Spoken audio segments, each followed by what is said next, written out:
All right, all rise for the Honorable Perry T. Cook, Chapter 3. And this chapter is called Jessica. Jessica Cook liked to be out of her room before Perry reached her in the morning.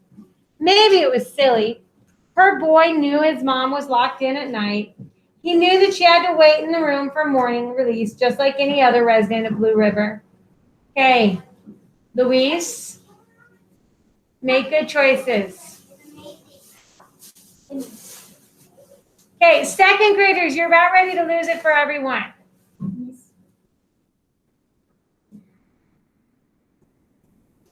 What? I think you're going to have to wait. Like, you don't trade things at the last minute. Release. The word ricocheted between her ears. The morning release. Get out of prison for good release. Jessica shook her head. She tried to will herself not to think about it until there was something definite. Trouble was, she couldn't think about anything else.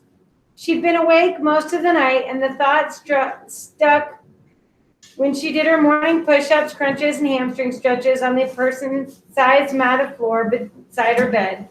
Jessica had coached at least 100 residents through the release process of Blue River. That was her work here. And it was a little bit twisted considering she'd not had the pleasure herself, but the day should be coming. She'd served nearly 12 of the 15-year sentence. She could apply for parole in just a few more weeks. Finally, there would be a process. But up until yesterday, she had every reason to think, every reason to hope that come frost of late October, she'd be a free woman. She'd been coaching Perry for the day they'd leave the only home he'd known. But now, this glitch, the warden had received word that there was a wrench in the works. No details just yet. Don't lose hope, she thought. She propped her door open while she brushed her teeth. Foreman Joe usually let Perry head down immediately after the all rise.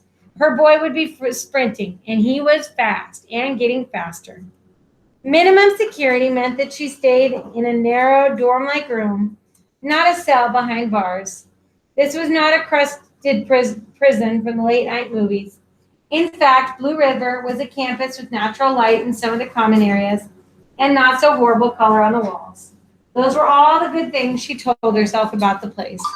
She was locked up. Hard facts.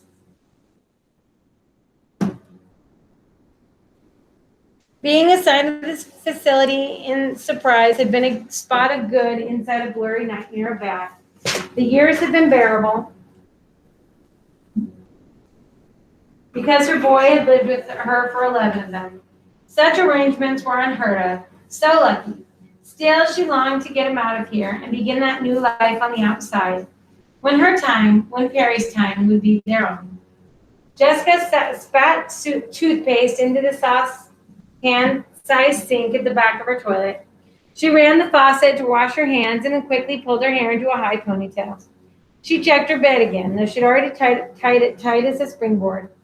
A surprise room inspection could come at any time. If there was one thing she hated, it was being reprimanded in front of Perry. Jessica toted the line.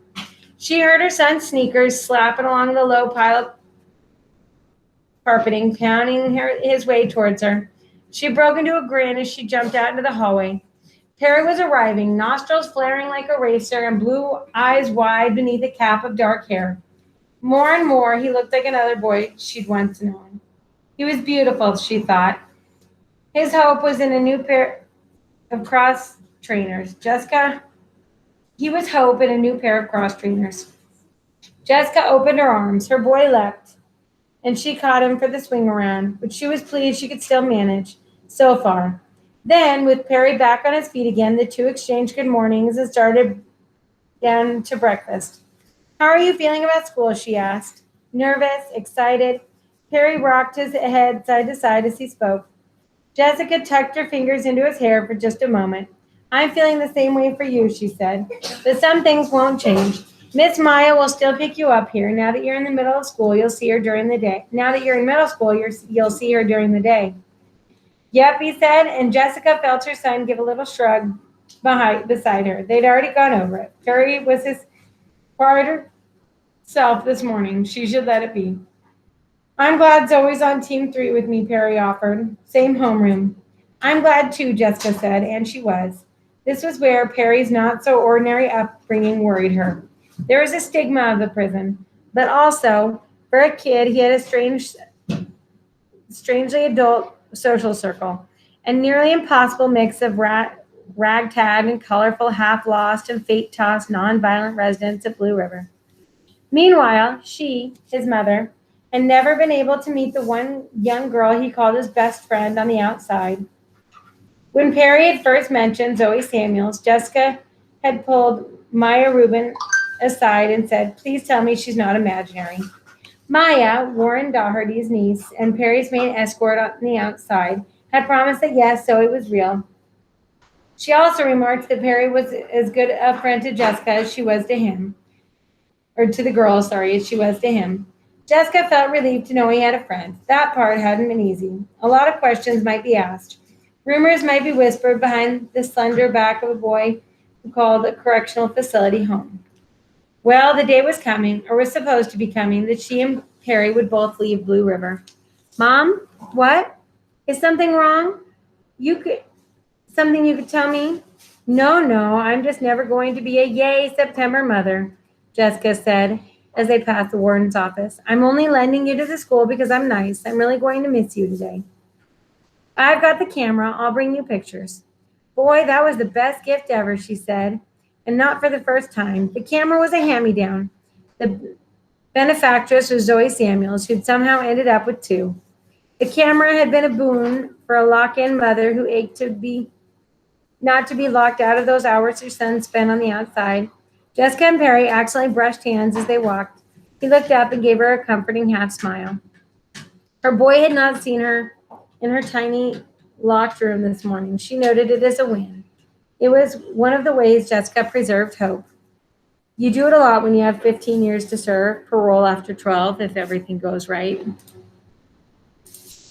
All right, we're going to